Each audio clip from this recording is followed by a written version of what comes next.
come to 2 Kings chapter 5, I ask myself, ask you, what do you do when God challenges you to do something, asks you to do something that is completely illogical and uses a stranger to do so? And this is part of the story of one man who did so and was a pointer to Jesus in his obedience. It was about more than just Naaman. So 2 Kings chapter 5. Now Naaman was commander of the army of the king of Aram. He was a great man in the sight of his master and highly regarded, because through him the Lord had given that victory to Aram. He was a valiant soldier, but he had leprosy. Now bands of raiders from Aram had gone out and had taken captive a young girl from Israel, and she served Naaman's wife. She said to her mistress, "If only my master would see the prophet who is in Samaria, he would cure him of his leprosy." Naaman went to his master and told him what the girl from Israel had said. "By all means go," the king of Aram replied. "I will send a letter to the king of Israel." So Naaman left, taking with him 10 talents of silver, 6,000 shekels of gold, and 10 sets of clothing. The letter that he took to the king of Israel read, "With this letter I am sending my servant Naaman to you so that you may cure him of his leprosy." As soon as the king of Israel read the letter, he tore his robes and said, "Am I God? Can I kill and bring back to life? Why does this fellow send someone to me to be cured of his leprosy? See how he's trying to pick a quarrel with me." When Elisha, the man of God, heard that the king of Israel had torn his robes, he sent him this message: "Why have you torn your robes? Make the man come to me, and he will know that there is a prophet in Israel." So Naaman went with his horses and chariots and stopped at the door of Elisha's house. Elisha sent a message to say to him, "Go, wash yourself 7 times in the Jordan, and your flesh will be restored and you will be cleansed."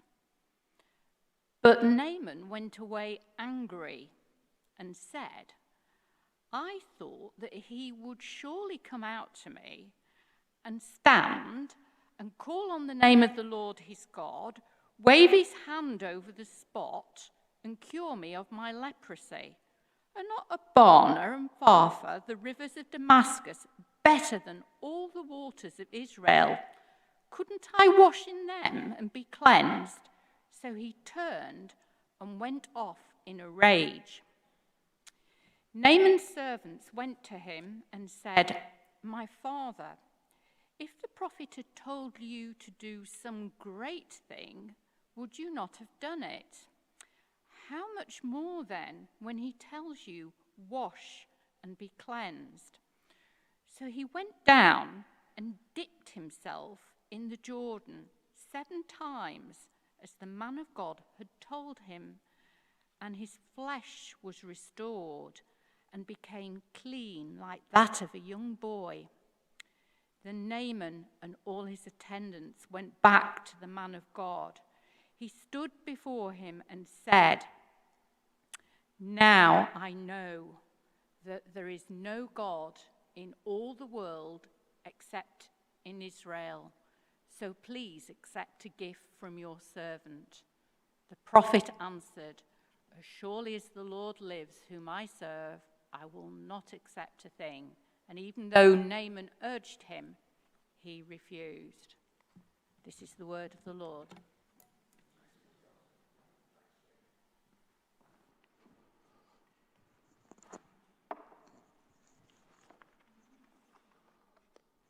So good morning. Thank you, Jane, for reading that lesson. It was a bit more made difficult with the sort of coming and going, wasn't it? But you did really, really well.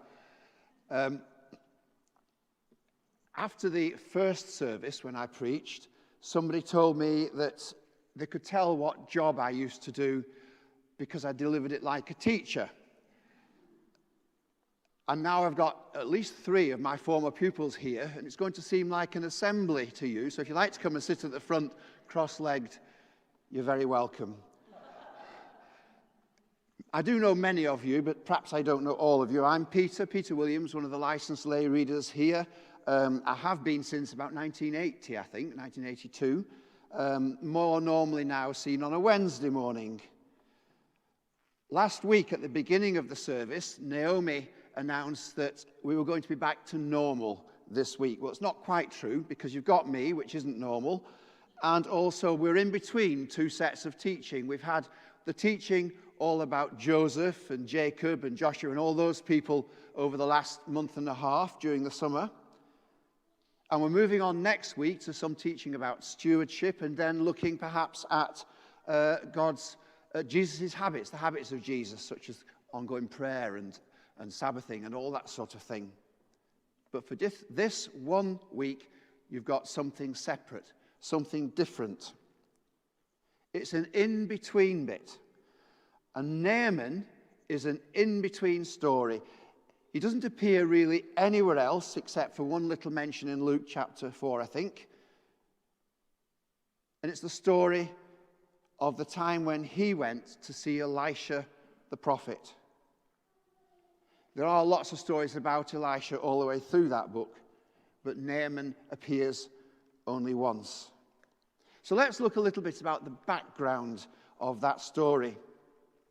It's set in the Middle East, and Israel, who at the time were God's chosen people, seemed to be having constant wars with all the nations around them.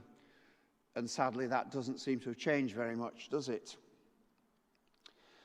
And the king of Aram, which we now know as Syria, has sent Naaman to lead his men against Israel. And he's been very successful. So now he's a highly reputed military commander. And he's captured slaves and taken them back to his land to serve him and to serve his wife. But he has one major problem. He has leprosy, which in those days could be an overcover, a word that covers everything to do with skin diseases. And he's advised by a message from a slave girl, his slave, to go and seek help from the prophet Elisha. But he doesn't do it just quite the way that was expected. He takes his money, and first of all he goes and talks to a king, but he finds out that that's not the way to be healed. And then he goes to Elisha's house and calls at the door, but Elisha doesn't come to the door, it sends a messenger. He's sent away, and he's sent away to do something humiliating, to go and wash 7 times in a foreign river. And if you reread that passage, you'll find that we can actually feel his sense of anger as he's told to do something that's belittling to him. But eventually, after being convinced in several ways, mainly because he didn't get better, eventually he does do what he was advised, after his servants said that it's perhaps a good thing to do it, and he is healed. And in that Bible story, there's such a lot that we could look at, including, as Jane said when she introduced the lesson, it points to Jesus. We could look at perhaps the inclusivity of God's love. His healing was given in this case to an outcast foreigner, a hated Syrian. And we could spend some time thinking about how God's love, God's healing of body, mind, and spirit is available to all and to everyone everywhere. Or we could spend another whole sermon looking at the symbolism of washing in the river as a route to healing from God, and how that points to rebirth and being born again into the kingdom of God, and baptism as a sign that washing and cleaning are the forgiving of the inside things. There's a whole sermon there. Or we could spend a while looking at the importance of humility before God, putting aside everything we count as riches and accepting that actually there's a very simple way to submit to his will and be washed in the truth and be healed. Or we could think about how to handle anger. Or about the all-healing power of God that heals even the seemingly unhealable. We know that our Lord Jesus reaches all, touches all, changes all, and is for everybody. Or we could perhaps have a sermon on not ripping up your clothes and keeping a spare set somewhere else. But instead, I want to take 1.5 little verses. It's verses 2 and 3 of chapter 5. And it's the account of the young girl, the slave girl, who passed a message on to Naaman. She wasn't even really his slave. She was his wife's slave. She was a young girl captured from foreign lands far away. She would have been frightened. She would have been lonely. She'd have been missing her family and her friends. She could easily have been bitter against Naaman because he had entrapped her and enslaved her. She certainly wouldn't have been educated in the faith because in those days, that privilege was accorded to only boys and men. She knew her faith, she knew her Lord, but she wouldn't have known it in detail, no theological degree, no depth. And she was living in a country under the tension of war, like so many are today. But the fact that everything wasn't perfect didn't deter her. She spoke what she knew. Elisha would help. Now, I don't know about you, but I'm a person who suffers from, let's wait till things get better. Let's not invite somebody to stay until we've decorated the bedroom. Or in my case, let's not take our top off on the beach until I've got a beach body. Well, that's never going to happen. But we have something to share. We know here, we've experienced for ourselves the healing that Jesus can bring, the acceptance of whoever we are, the peace that he brings to our hearts and minds and souls, the worth that he gives us when we feel worthless, and the salvation that we get for now and for eternity. We don't yet know all the answers. I certainly haven't got my entire theology sorted out.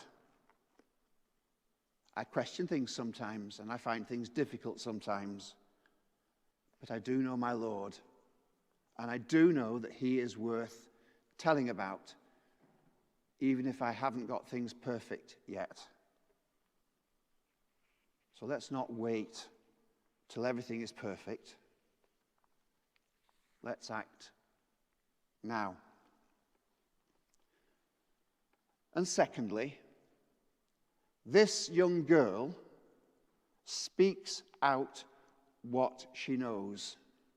She knows in faith that if he goes to Elisha, he will be washed and cleaned and healed and saved. She doesn't know the detail or how it will happen. She doesn't even tell him directly. She tells his wife tells Naaman.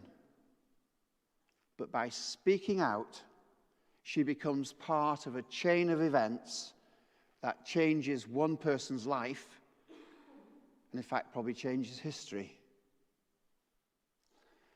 I sometimes volunteer at Manchester Cathedral.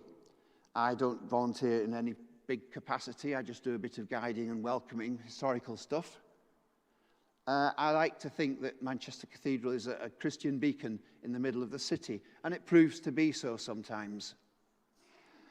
But in June, I was there on a Wednesday afternoon when a young lady, probably 30, 35, something like that, came through, and she had brought with her her young children and her husband, and she was looking around the cathedral to acclimatize her children to the cathedral, because on the Saturday following, she was going to be ordained as a priest. And she wanted to make sure that the cathedral wasn't overwhelming to the children when they came. And I got talking to her. She told me her story. Her story was that when she was at school as a teenager, she was going through bad times, difficult times. And one of her teachers said, "Oh, there's some good youth work going on at St. James's here in Clitheroe." And she came. And through the youth work going on here, she became a Christian. She's followed Jesus for the intervening years, and he has called her into ministry. And now she's leading people to Christ herself.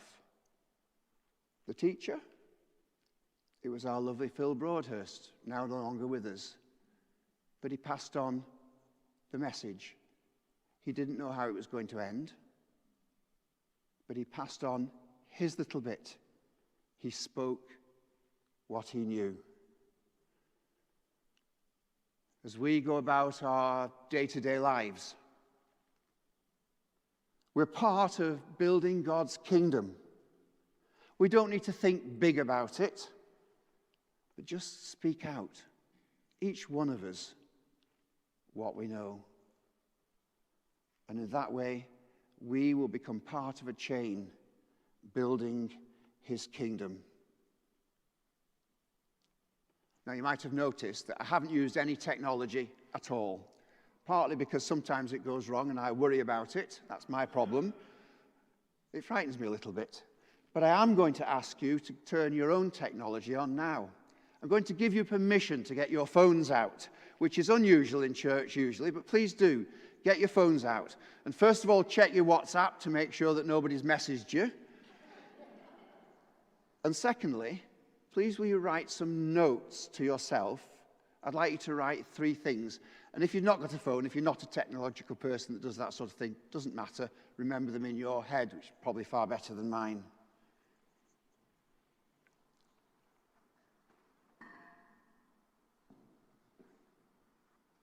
So first, the Bible verse. If you write 2 Kings, it's like dictation in school, isn't it? If you write 2 Kings, chapter 5, verses 2 and 3, the story of an insignificant little girl who brought vast change. 2 Kings, chapter 5, verses 2 and 3. Somebody's had a message while the phone's been out. And then there's 3 things to write. First of all, act now. Don't wait till things are perfect. Act now. Don't wait till things are perfect.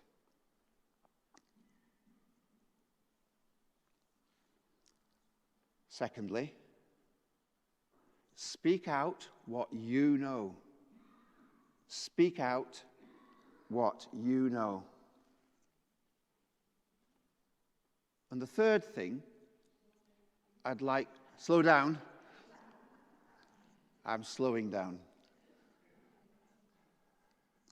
Do you want to put your hand up when you're ready? So it's act now, don't wait till things are perfect. Speak out what you know.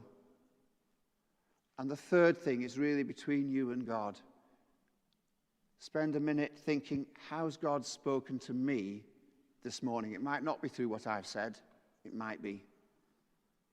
But God will have been speaking to you. Write down what he said to you. And then during the course of this week, look back at the note you've made and remind yourself what you're doing in building the kingdom. After a few minutes, few seconds of thought, the band are going to lead us in reflective worship.